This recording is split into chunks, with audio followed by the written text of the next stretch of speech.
誰が人なんか殺したいと思うんだ! Quiet people have the loudest minds. A saying that I think applies deeply to the most tragic character in Attack on Titan, Bertholdt Hoover. And I'm not only referring to his personality, but also his role as a character. A question I like to ask fans of Attack on Titan is, how did you feel when you watch Bertholdt's death scene in Season 3? The answers I get range from, I was relieved because he deserved it for all the pain and innocent deaths he caused, to, I felt bad for him because he was forced to do what he did and he didn't deserve it. I found it quite poetic that a seemingly quiet and secondary character like Bertholdt could induce such strong, polar opposite emotions. As I dived deeper and deeper into his character, I discovered that there was so much more to Bertholdt's character than meets the eye. A gentle reminder to not judge a book by its cover. And today, I would like to open this book of Bertholdt Hoover with all of you. More than simply being the vessel of the colossal titan, Bertholdt's tragic character arc illustrates an important yet subtle theme that puts him directly against Eren's ideals, and that is the theme of fate. You could say that freedom is the most important theme in Attack on Titan, or at least that's what our protagonist Eren would say.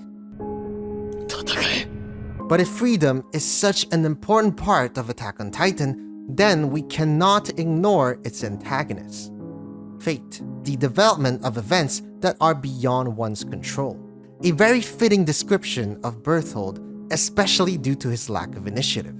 I believe Isayama designed Bertholdt's character to be passive to further highlight this theme. What happens when one is born with a timid personality and is brought up in a regime whose main purpose is to manipulate children like him for their own benefit? It results in an individual who believes that his successes and failures are a direct result of external factors beyond their control, and that is a very dangerous and tragic mindset to have. Fate emphasizes the importance of control in one's life, similar to the theme of freedom. They both revolve around control, having options, the ability to make choices, and to act upon them. What would life be without any of those things? One could say that it would render life meaningless. Eren's character symbolizes how determination and willpower allows for one to overcome what may seem like insurmountable challenges, while Bertholdt's character symbolizes how passiveness and a lack of will can take away all that power. Another interesting point to note about Bertholdt is that he is an extremely talented soldier.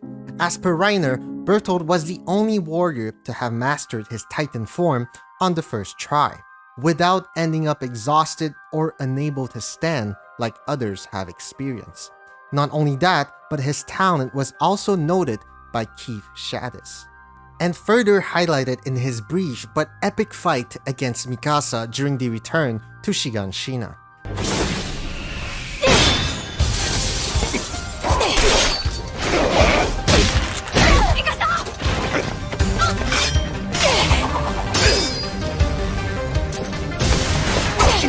Talent is natural aptitudes, something beyond one's control, and talent is usually viewed as a positive thing. But what is talent without will? In Bertholdt's case, it allowed the Marleyan military to take advantage of him and to use him as a war machine, demonstrating the dangers of a lack of will once again. I may sound like I'm blaming Bertholdt for not having a strong will, but it's actually quite the opposite. One could easily argue that his actions and decisions were consequences of circumstances. Not to say that he was devoid of freedom or personal choice, but he should not shoulder the entire blame for the atrocities inflicted by the colossal titan. A child discriminated against at birth for sins of the past, conditioned to think that he will save his people by becoming the deadliest war machine to ever exist in humanity. That is why we can empathize with this so-called villain, if you can even categorize him as such. The tragic story of Bertholdt Hoover speaks of the frightening power of control and fate of one's life. And if you're someone like me that loves to dip into Attack on Titan theories, you've probably heard of the hangman theory surrounding his character. In episode 3 of the final season, we get a flashback to Bertholdt's encounter with an old man who committed suicide by hanging himself to a tree. It is implied that the man couldn't overcome his feelings of guilt after riding away on his horse to escape the Titans, leaving 3 of his children behind to die. At first, that story seems almost random and unimportant until we transition to Bertholdt's awkward sleeping position. We then see Bertholdt bringing up that story again, perplexed as to why that man shared his story with them before taking his own life.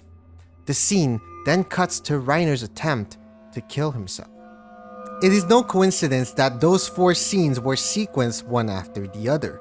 The old man's story is one of cowardice, guilt, and arguably betrayal. Bertholdt is the only one that cannot shake off that story, and that is because he saw himself in that old man. By his own admission, he was something of a coward and was noted for his low self-esteem. Similar to Reiner, the theme of guilt played a big part in his character development. The main difference between him and Reiner was that Reiner resorted to an alter ego to escape reality, while Bertholdt faced it head-on. Bertholdt is supposed to be the weak guy with low self-esteem, while Reiner is the strong and reliable one. But Reiner was actually the one that couldn't face reality, while Bertholdt faced it openly. An ironic outlook of the 2 warriors and their undercover identities as Eldian soldiers. Just like the old man, Bertholdt wanted to be judged. The only scene seemingly out of place in this is the awkward sleeping position one. Some people say that there's not much to that position other than to show how tormented Bertholdt is about the old man's story and how he is having trouble sleeping. But that explanation isn't really convincing to me, as it seems overtly unusual for that purpose. Reiner's reaction in the final season is much more straightforward and is how I would imagine Bertholdt's torment to be portrayed if there was no symbolism. This sleeping position has been linked to the Hangman Tarot card, a card that depicts a man being hanged upside down by one ankle. This method of hanging was a common punishment in the past for traitors. However, the calm and serene expression of his suggests that he is there by his own will, surrendered. It also represents self-sacrifice rather than punishment or judgment. What's interesting is that although these 2 aspects may seem at odds, they both apply to Bertholdt's character. He is considered a traitor by the Eldians, so the first interpretation makes total sense. And if we jump to the return to Shiganshina, we witness a Bertholdt that is calm and collected, a soldier that has accepted his demise and is ready to sacrifice himself for the quote-unquote greater good. On one side, Bertholdt wants to be judged, hence the old man's story. But on the other hand, he has surrendered his life to fate because he feels that there is simply nothing he can do to control his future. In a way, the hangman is a card of ultimate surrender. During the last couple of episodes before his death, we see a Bertholdt that has surrendered fully to his fate. He doesn't blame anyone for his situation, nor does he harbor any hatred. 恐怖もあまり感じていないし、きっとどんな結果になっても受け入れられる気がする。そうだ、誰も悪くない。だっ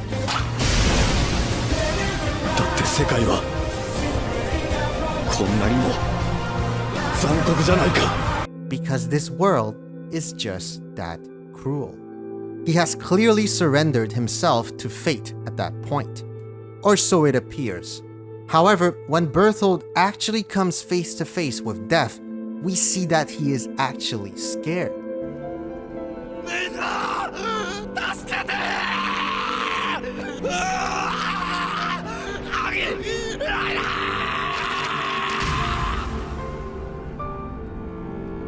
He realizes that he has not surrendered to fate and has not accepted his demise. He wants to live. His cry for help is one of the most gut-wrenching and emotionally charged scenes of the series, and I attribute this impact of this scene to the intricate build-up of his character.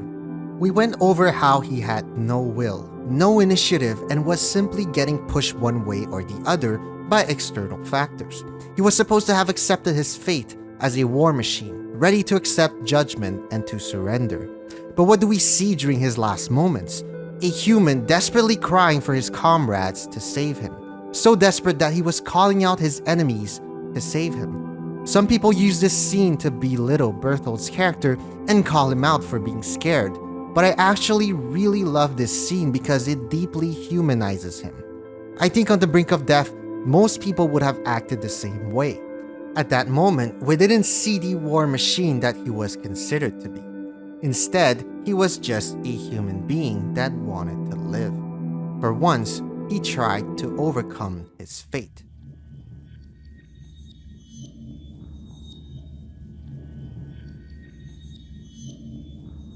Considering all the torment and torture he experienced while being alive, death was supposed to be his escape, his relief to the relentless suffering that was his life. However, tragedy decided otherwise. During the battle of heaven and earth, we witnessed the comeback of his colossal titan. But right before he enters the battle, we see Bertholdt shed a tear in front of Armin, a scene reminiscent of chapter 85 where we see the colossal titan shed a tear as Armin is in possession of its power. A foreshadowing potentially, or rather a sign of Bertholdt's consciousness saddened by the never-ending suffering that will keep on being perpetuated through the colossal titan's power. Even after his death, Bertholdt is, once again, used as a war machine against his own will, as a slave to Eren and Ymir. Not only that, but he is commanded to kill the group of people he cherished the most in his life. This all while he is powerless to act on his own will. At last, even death could not free Bertholdt Hoover. At last, even after his death, the most tragic character in Attack on Titan was not able to escape its fate.